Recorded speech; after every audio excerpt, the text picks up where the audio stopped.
Hi, and welcome to the Breakthrough Emotional Eating podcast. My name is Kristen Jones, and thank you so much for joining me this week. One of the most common, there are a few really pretty regularly asked questions that I get that we have in the Facebook group. If you're not a member of the Breakthrough Emotional Eating Facebook group, www.facebook.com/groups/food breakthrough. Come on over and join us. We are live. We go live every Wednesday in the group, and I record my podcast. And I always take things that I'm seeing on a pretty regular basis. I take those things that people are talking about, and I make those into my podcast topics. And this is something that I addressed a while ago, but I really hadn't gotten so deep into it, and knew that it was necessary. Know that it's always necessary. So today we are going to be talking about cravings, and we're going to be talking about what you can do from a very basic standpoint when it comes to addressing and dealing with your cravings. Now, when I say cravings, people automatically assume that I am talking about food. And, for the purposes of this podcast and the purposes of what I do, yes, I am talking about food. But what I'm going to be talking about today could be applied to anything in your life that you find yourself, and I don't even know if I want to use this word, but I will, that you find yourself almost becoming obsessed with, something that you're finding yourself fixated on, and that you are trying to control, but it in turn is controlling you. So that you feel out of control when you're around it, and so you're trying to control it, but that just makes everything worse. Could very easily be a person. So that's absolutely possible. But for today's purposes, we're going to be talking about food, and more specifically, just to make it a little easier for me as I address this, I'm going to talk about the most common thing that people talk about being out of control around and having cravings for, and that is sugar. Doesn't matter if I say sugar, doesn't matter if I say carbs, doesn't matter if I say chips. What I'm going to talk about is completely the same. It's always the same, but for my purposes, it's easier if I just stay on one topic, then you'll understand. So we're going to talk about cravings and addressing cravings in relationship to sugar. So it is hands down the most common question that gets asked in the Facebook group, and that I get asked in general, just about how do you deal with this? How do you deal with feeling out of control when it comes to certain types of foods, and feeling that those foods can't be in your house, that you can't ever have any of them, and that there is a very much of an all or nothing viewpoint, that it's like that has to be completely eliminated. And I'm going to tell you right here in the beginning, you don't have to eliminate anything. So for those of you who are kind of like getting I'm a little nervous, I don't want to have to, or I want her to tell me that I have to eliminate. No, I'm not going to tell you that. I'm not going to tell you have to eliminate, because you don't have to eliminate it. But I do want to make sure that you understand that what we're going to be talking about today, again, can be applied to anything. So let's get into it. So today you're going to learn a little background about your brain and how your brain works, and how it works in relationship to anything that you think about. Because anytime we think about something a lot, we create desire for it. We also have, receptors in our brain that once things kind of that train starts to roll, we can be more susceptible to wanting more of something. But we are a higher level thinking human being, and we are able to control our impulses and our urges. And we have that ability Sometimes we just think we don't, but we do. So we're going to talk about that. And we're also going to talk about the steps that you need to take, the very, very straightforward, no nonsense steps that you need to take in order to move yourself in the direction of not having those uncontrollable cravings that most of the time people are feeling about a variety of different types of foods. And we're going to address what those steps are. So first thing, let's talk about a little bit of background about how your brain works, and about the thought process and how thoughts, feelings, and actions kind of all come together. So we're going to talk about what I like to call the T cycle. That's TEA. So that's an abbreviation. So T, capital T, capital E, capital A. The T stands for thoughts. The E stands for emotions. And the A stands for actions. And it is the thought cycle that you go through many, many, many times throughout the day. And it happens so quick and so instantaneously that a lot of times you're not aware of it. Now, if you are a client of mine, or if you're somebody who's been in the group for a while and you've been following me, you know that we always are talking about we need to pay attention to our thoughts. We need to be present in the moment. We need to be actively paying attention to what are the thoughts that I'm thinking, because those thoughts are leading to how you're feeling, and how you're feeling creates the actions that you take. So that is kind of the hierarchy that we're going through. So it is thoughts. You have a thought. Your thought creates your emotion or your feeling. We don't do any emotions. We don't do any actions at all. Male, female, doesn't matter. We do not do any action unless there is a feeling behind it. So we always have the thought, the feeling, and then the emotion. Many people will say, no, I don't have those. I don't have thoughts. I don't know where the thoughts are. The thoughts are there. It takes a little bit of practice to recognize, because you might not be thinking that you're thinking the thoughts, but you are. I can promise you, you're thinking the thoughts. But they may be so automatic, and they're at a subconscious level that they're just happening all the time, and you're not even you aren't aware of it because you don't even know that they're happening. Now you've been told, you know they're happening. So now your first step. So if you're taking notes on this, your first step is start to pay attention to your thoughts. What are you thinking as things are happening? As things are unfolding in your life, what are you actually thinking about? That's really, really important. All right. So we have that T cycle. And so the T cycle, that again, the thoughts, the feelings, and the actions, that's always happening. It's happening throughout your day, hundreds, thousands of times during the day. Now, the way your brain works is that the more you think about something, I want you to make sure you hear this. The more you think about something, the more your brain will have you think about it. Okay? That sounds a little weird and I'm sure many of you have had this experience where you are thinking about something and you don't want to think about it, but the thought keeps coming back, and you decide, I'm not thinking about that anymore, and the thought just keeps coming, and it keeps coming, and it keeps coming, and you think, oh my gosh, I'm going crazy. You keep thinking about it, so your brain keeps delivering it to you, because your brain's sole goal is to make you happy. And so it thinks when you are thinking about something all the time that you want to be thinking about it, because it doesn't know whether it's true or not true, whether it's good, whether it's bad. It's just like, oh, she's thinking about it.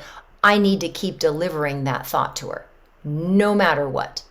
And so you can get into the habit of thinking about things, and that creates more thoughts about it, and that creates more, sometimes negative thoughts. And then those negative thoughts create a feeling. And if you're not feeling good and you want to feel better, and you don't like the feeling that you're having, what are you going to do for your action?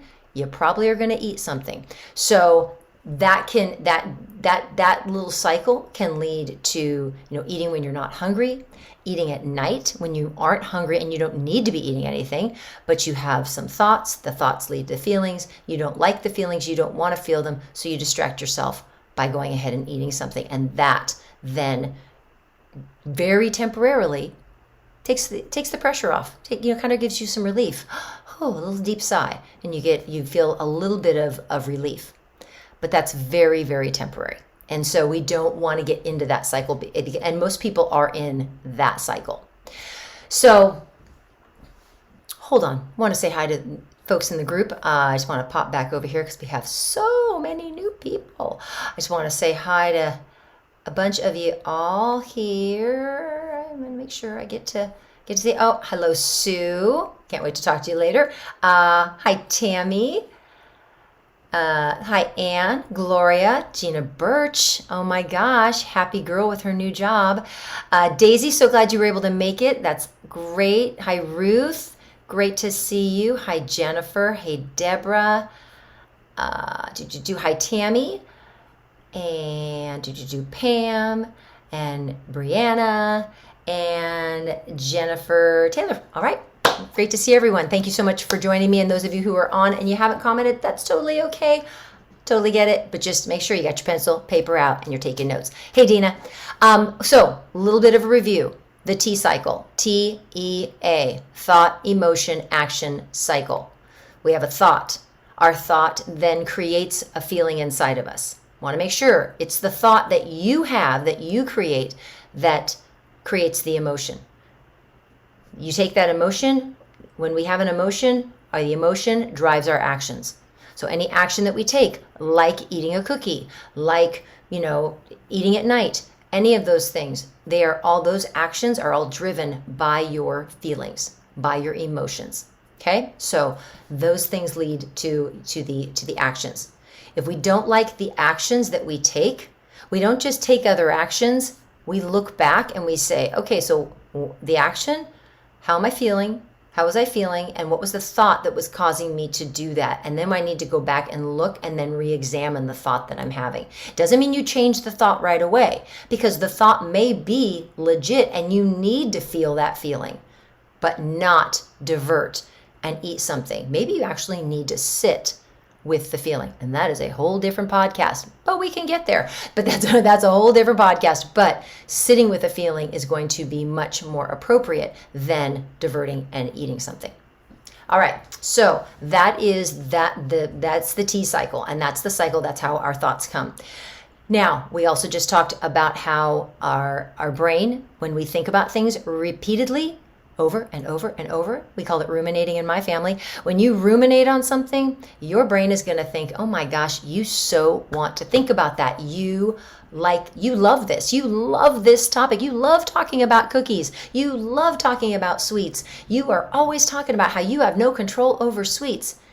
And so what your brain thinks is, your brain always wants to make you happy. So your brain's like, okay, I'm going to show her every way that she doesn't have any control over sugar, because that's what she's been thinking. And so I'm going to show her, I'm going to give her all sorts of proof that she has no control over sugar. It's going to make her so happy. And so that's what your brain does, is it shows you all this evidence that you have no control, so it shows it to you. You have a thought, you get the feeling, and then the action, and then that cycle just continues to happen. So it's really, really important that we understand. You first have to understand how your brain works. This is not about what's in your cabinet. It is not about buying low sugar, treats or snacks. It's not about that at all. So, if you think it is and you come on and you're like, wah, wah, this is really disappointing. Yeah. Stick around though, because I'm going to tell you exactly what you need to do, but just understand this is not about what you're buying or that you have no self-control and that you just need to be tougher and you just need to, fight a little bit harder. No, that is absolutely the opposite of what you need to do. Okay. All right. So that's the first part. We need to get that background information about how the brain works, and so we understand where this is going. So talking about, and again, if you just are joining us, I'm talking about this in relationship to sugar. The cravings can be for people, it can be for things, it can be for experiences. This whole process applies to a variety of things. We're going to be talking about sugar in particular today, just for the sake of argument, so I don't keep mentioning different things. I want to stay on the sugar train, but it can be applied to any number of things. So the kind of the vehicle that, again, the more you think about it. So for all of you who identify yourselves as, I'm a sugar addict, I have a problem with sugar, I can't stay away from sweets, I have no control over sweets, cookies are my downfall, I love donuts, I have no control around them, and I'm completely out of control when it comes to fill in the blank. Y'all need to stop thinking that way. Like right now, those thoughts, those words that are coming out of your mouth, or you're responding to, and there's a reason that I wrote that post, was because I needed to know who identifies themselves as having a problem, because that's part of the problem. Is that when you identify yourself as, I have a problem with this, then your brain thinks, yeah, oh, you know what? Okay, you do. Oh, she thinks she has a problem with this. I'm going to make her happy. I'm going to show her all the ways she does have a problem with that, because your brain wants to make you happy, as I had just said. So we've got to stop. That's the first thing. You've got to stop talking about whatever the thing is that you're feeling out of control about. You've got to stop talking about that you're out of control. Like we have to have to stop making it so dramatic and so big, because sugar, carbs, chips, it's all just food. That's it. It's just food. It's nothing more than that.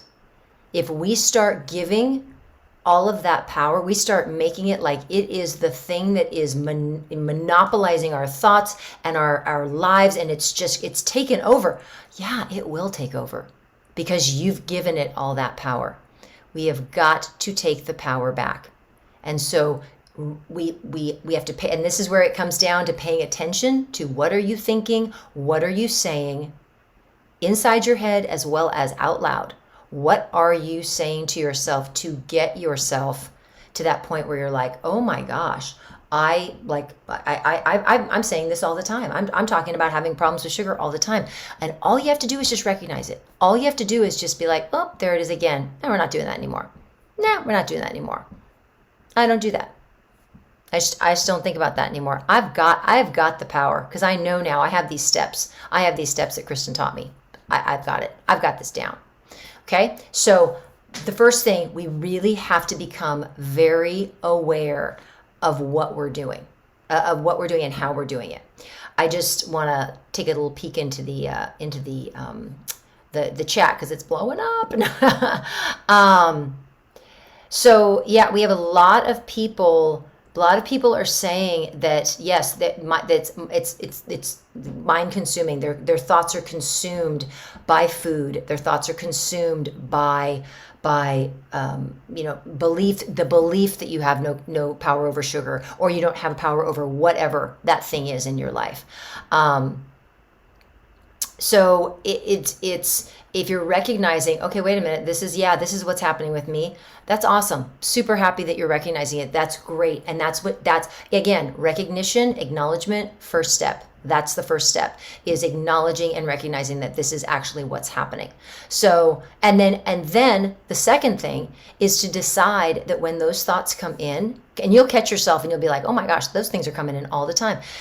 You just, no, we don't think that way anymore. Nope. Don't have an issue. Don't have a problem. We're not thinking that. We don't think that way anymore. That's what you need. You need to come back with the rebuttal thought to your brain of, no, we don't think that way anymore. That's not true. That's what I work on, and I work on it every single day.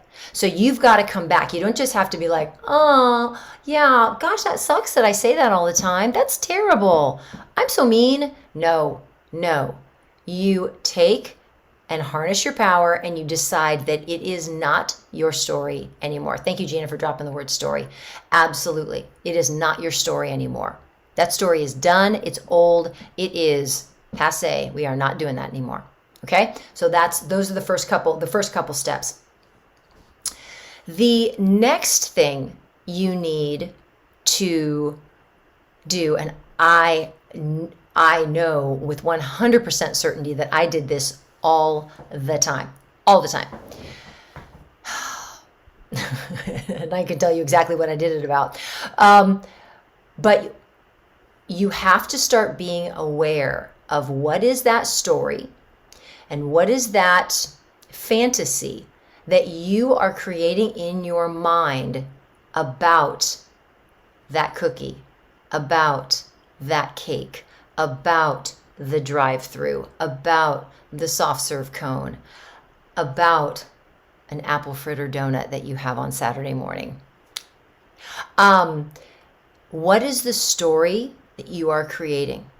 If you are creating the most romantic, sexy, just like fantasy about this experience that you had, like how good, oh my gosh, that whatever it is, I'm going to use my apple fritter donut. Oh my gosh, that hour, because I would make my apple fritter last forever. I would let it extend out. I would take such small bites because I enjoyed it so much. It was just this amazing experience. And I know I'm being very, very dramatic, but I have a feeling that there are a number of you that can totally relate, that it is exactly what I did. I would look forward to my Saturday morning date with my donut.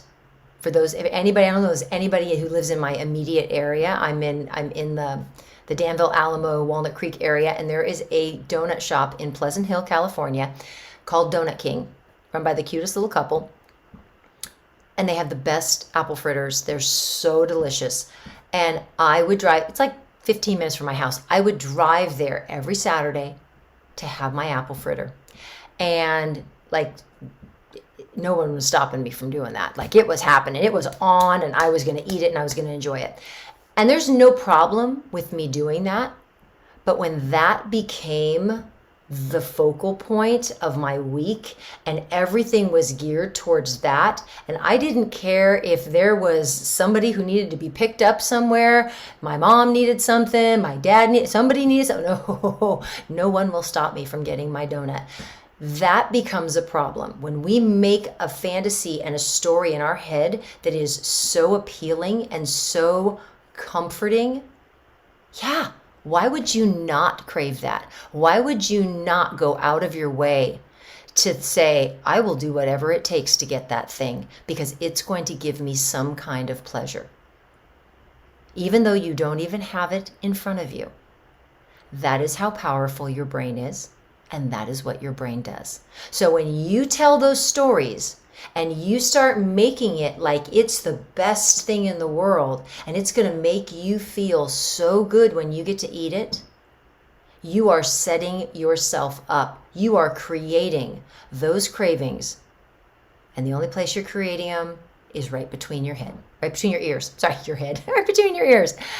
That is where cravings are born. That's where they're born. That's where they grow. That's where they intensify. And that's where you get to take the power away. You get to take the power away from those cravings.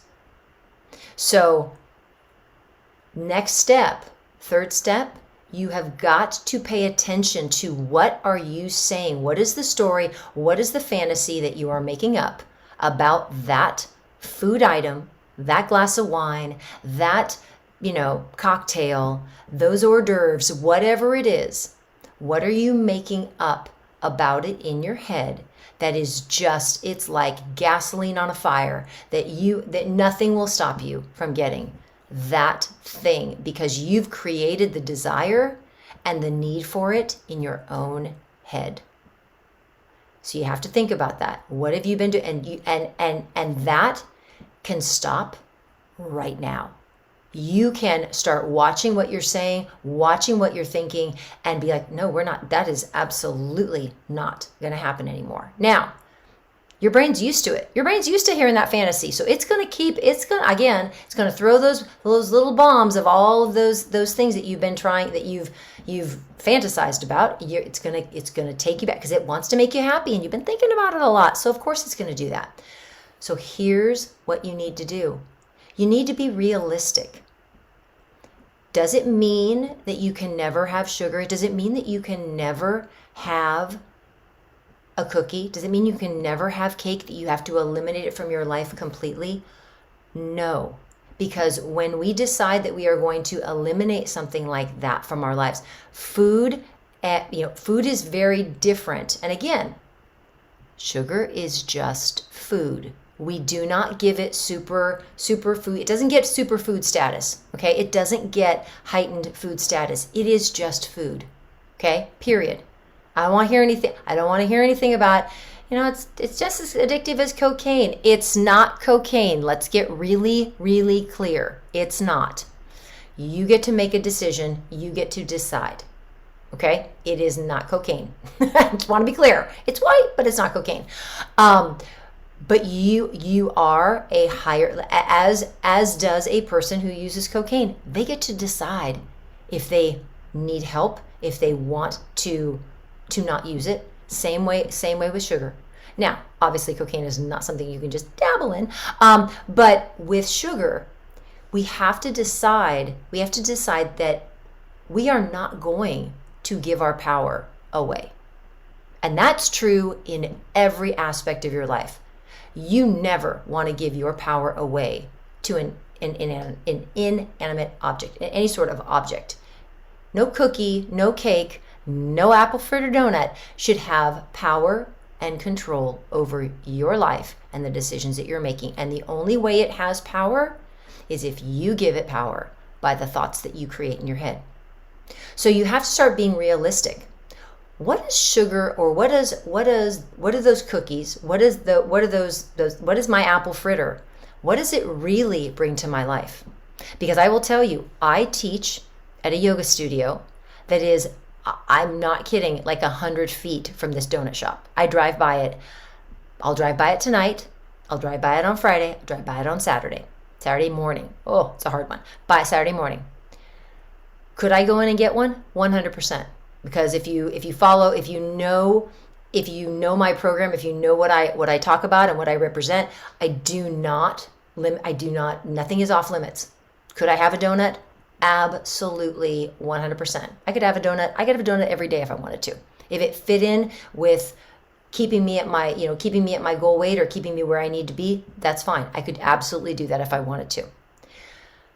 But I choose not to. I choose not to right now at this point, and the reason why is because gluten bothers my joints. It hurts my joints. It is a donut. It has gluten in it, and it is going to hurt my joints. I have had that conversation probably 5 times in the last 2 months about, do you want to do it today? Do you want to try it? Do you want to see if it's not going to hurt? Maybe it won't hurt. And I had the conversation, and I say, you know what? It's just not worth it. But I'm okay with it. I'm okay with it because I'm making the decision. I'm not telling myself that I can't have it.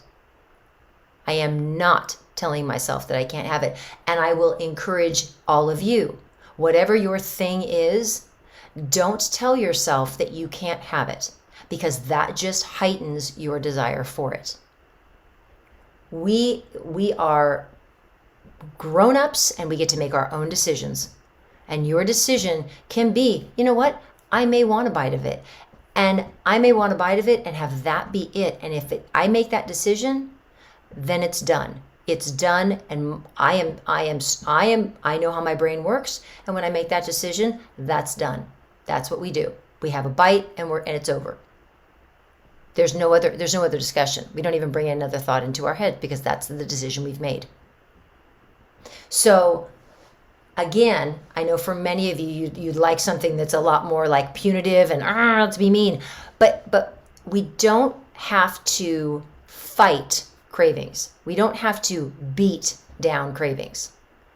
You just need to know how your brain works and understand that, you know what? It's not really working for me right now. It's just not right now. that apple fritter is just not going to happen for me because my joints are more important. How I feel when I run, how I feel when I teach my classes, way more important to me. And that's the decision I've made. And I don't feel bad, I don't feel denied, and I don't feel like I'm missing out because that's the decision that's been made. And it's okay because it's my decision and it's my power, and I'm taking my power back and I'm claiming it, and that's how it's going to be. And so I encourage all of you. And again, this can apply to a food. It can apply to nighttime eating. Same thing. It can apply to anything. So for those people, I know there's many of you that have been on my nighttime eating and talked about like, oh my gosh, it just happens automatically. Everything that I've said, that's what you need to be doing. You need to be monitoring your thoughts. You need to be making changes to what you're saying, the dialogue that's happening in your head about your food choices and your power and your control.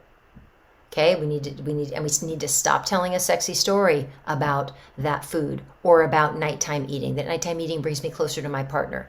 No, it doesn't. That because it doesn't get you closer to your partner, because it might for that moment, but then when you feel bad and you feel like, oh, I've gained 5 pounds, I don't want to have sex, that's not bringing you closer to your partner. That's not, promise you. So we need to really pay attention to what is the truth. If this food isn't bringing joy and it isn't doing for our lives what we want it to do, we get to make that decision, but we don't have to make that decision with a big old hammer or a big old bat in our hands and beat it into submission. We need to just make a decision that I'm in control, I'm powerful, I'm making the decision that that's not right for me. Can I have it at any time? 100%, but I choose not to. It's my choice. I get to do this. I get to not eat that and be okay with it and not feel denied and not be angry and not be resentful because other people are. That's their lives. This is your life. You get to decide what you're going to do in your life. So again, harnessing your power, recognizing that you get to do whatever it is that you want to do. And it's not because we're just trying super hard. It's because you decided that you are going to take the power of your brain and you're going to use it in a way that is going to serve your life in a much better way. Okay? So again, that story that you're telling is huge. What is your story that you're telling yourself about whatever it could be sugar, it could be anything. What is the story you're telling yourself? Because that story is driving and again, gasoline on the fire of cravings and making them so escalated and so high. Anne, I know you're on this call. You had messaged me the other day and said something about how you no longer were craving sweets. And that, if you remember, I commented back to you about how that's a process of what you've gone through because you've learned how to manage your mind and manage your thoughts, and you don't have those cravings anymore because you understand how your brain works. We've been working together since November, and so you understand how your brain works, and you've gotten yourself to exactly where you need to be. Yeah, so remember you wrote that to me the other day, and it was exactly in line with what I'm talking about here today. So absolutely. So if you wouldn't mind, and if you have a moment, if you don't mind just putting in the comments kind of what you've been doing in order to, kind of get your mind in the right place, that would be really, I think it'd be really helpful for people. So a couple of things that you can do. So again, we've talked about watching what we're saying, coming back and having a rebuttal thought. When your brain says you need to eat something, you don't just say, oh, no, I really don't want to. Or, that's a horrible thought. I really shouldn't think that. No, you need to come back with, I'm working on it. That, we don't talk that way anymore. It's not a problem anymore. I'm working on it. This is what I'm doing. So we come back with that. We make sure that you have a rebuttal thought when your brain throws those things out about what it is that you have a problem with. You need to make sure you're taking back that power. Then the next thing is you need to pay attention. How often are you thinking about it? Are you continuing to tell your brain about it? Because your brain will respond and will keep throwing that thought at you because it thinks that you want to hear it and you want that to be a topic of discussion. We don't want that to be a topic of discussion anymore. Then you need to look at what is the story that you're telling yourself. Number 3, what's the story you're telling yourself? What's the sexy story that you're telling yourself about? In my case, it was about the apple fritter donut and what it meant to me and how much it was just so amazing, and everything was geared towards that Saturday morning when I was going to get one. And there was nothing that was going to stop me. So yes, were my cravings strong? 100%. And if I went in and they were out by the time I got there, don't even get me started. It was not pretty. It was not pretty at all. So that's when you know things have escalated, that it's become a problem. So we really need to make sure that that you're reining that in. So how do we go about, what are the things that you need to do? Well, you really need to, again, paying attention to what your thoughts are, what your speak is, but really making sure affirmation. I cannot say enough about affirmations. I cannot say enough about affirmations and about journaling and getting your thoughts out of your head and onto paper. And the reason why is when we don't get our thoughts out of our head, our thoughts are like little fruit flies, and they just start multiplying, and they just start having more and more and more. We just get more thoughts and more thoughts and more thoughts, and then those thoughts just become our brain just becomes so overwhelmed. And when we're overwhelmed, we want something that's going to make us feel better and take us out of the overwhelm. And that's oftentimes something to eat. So you really have to get those thoughts out and really start to pay attention to why am I getting so overwhelmed? Why am I getting so caught up in this? And what is the story? What is the really, really sexy story? Or am I making that story up about the connection that I have with my husband or with my boyfriend or with my girlfriend when I sit and we watch television and it's our time together and we snack and it's just so fabulous. And then you wake up the next morning and you're like, oh, I feel terrible. I shouldn't do that. And you do it over and over and over again. What is the story you're telling yourself? Because your brain will go along with whatever the story is. You need to create a new story that is going to serve you and actually make your thoughts actually serve what your big goal is. All right, I see a question here. How do you journal? Meaning, what do you write about? Pam, it's a great question, and I will be completely honest. I have an amazing client who does not like to journal at all. I'm not going to say her name. She knows who she is, but does not like to journal. And she is like, it's not my thing. All I asked her to do was when she woke up in the morning, I just said, write down what you're thinking about. Just write like a sentence, write one sentence. So for the first week, maybe, it was probably the first week, she wrote one sentence, then she'd write 2 sentences, then some days she'd go back to writing 1, some days she'd write, and just what was ever on her mind when she woke up. What was she thinking about when she woke up? What was a thought that came to her head? And she just wrote it down. And then she'd look at it, and she'd sit and she'd look at her thought, and then she'd kind of expand on it, and she'd start, like explaining it. And it was totally for herself. But it was just, you can do that type of journaling where you're just journaling a stream of what they call a stream of consciousness, where you're just like whatever's on your mind, you put down. We also call that a brain dump, where you just put all your thoughts down on paper. That's a fabulous way to journal. Something might have happened. You just tell the story. You kind of tell the story and what you're thinking and how you're feeling, and you do not edit it. You don't sugarcoat it. You don't make it so you don't worry about punctuation. You don't worry about spelling. You just get it all out on paper. And there's no right or wrong way of doing it. I will go ahead and post in the group. I have a PDF that has journal prompts, and so I will post those in the group. I'll post them actually in the guide section. So I'll put a little notification out in front, so y'all can have the journal prompts, and so that you can just pick a prompt every day and you can write on that. So Pam, I hope that's helpful. But you definitely can do that as well. So again, it can be very formalized where you're answering a question, or it can be just you, stream of consciousness, just put it down. Whatever you're thinking, put it down on paper. Okay? So affirmations. So very important. I'm also going to put affirmations in the, I'm going to write this down. Hold on. So I'm going to put affirmations, and I'm going to put, I'm also going to put the journal prompts. So journal prompts will go in the guide section. Okay, so journal prompts and affirmations will go in the guide section. The affirmations teaches you how to create your own affirmations. Okay. Does anyone have any? If you're here, you're live, and you have any questions at all, please don't hesitate to ask. But again, then the affirmations need to be geared towards, I have control of every aspect of my life. Any food that I eat, I'm in control of. That's what you want to be saying to yourself. You don't want to be saying, I'm not going to eat sugar, because your brain doesn't recognize not. It doesn't recognize the negative. So it doesn't hear not, it doesn't hear no. So all it hears is, I'm going to eat sugar.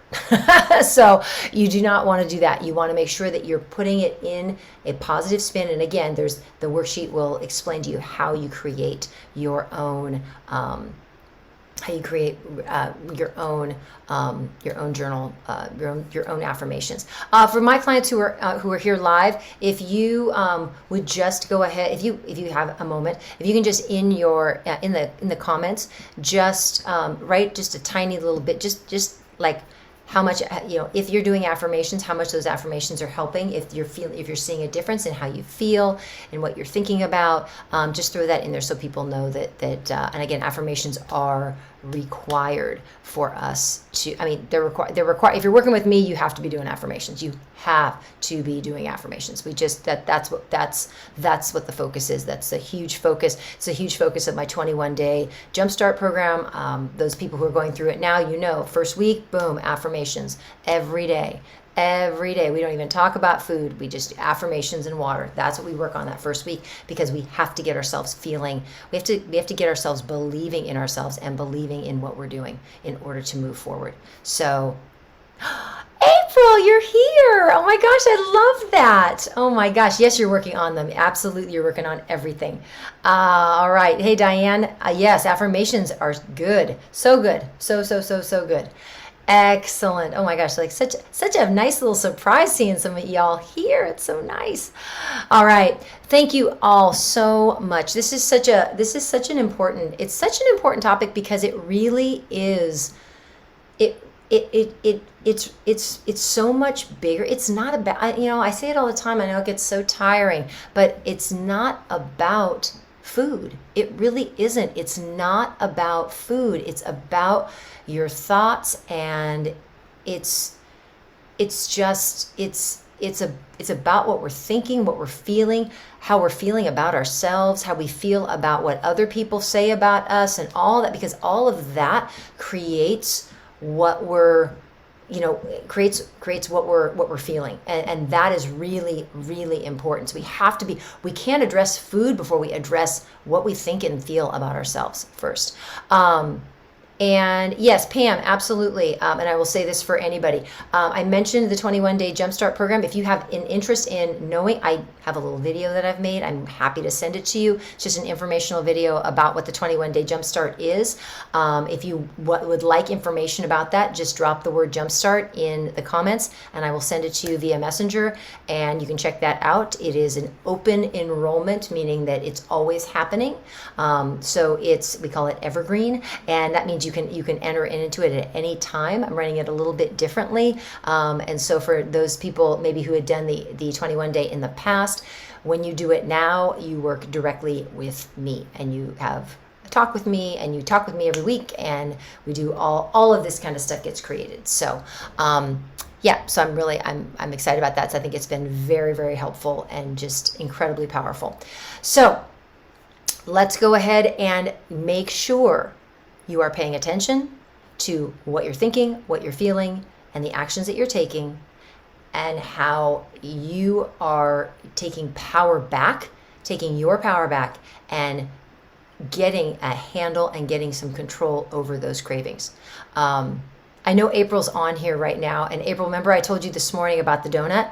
Remember I told you is what we were trying to avoid. So that is absolutely, it's just one of those things we just have to make sure that you harness that in, and you make sure that is that's a piece that we get our brain. We get our heads, we get our thoughts and our beliefs about ourselves dialed in first, and then we can go to the food. All right. Okay, everyone, thank you so much for listening on the podcast. Thank you so much for being in the group. I so appreciate you all being here. And I will get the affirmations and the journal prompts up. I'll get those in the group right now. And then I'll see you all in the group. Thank you so much for being here. Appreciate it. Thank you for listening on the podcast. And we'll see you all next week. All right. Take care. Thanks.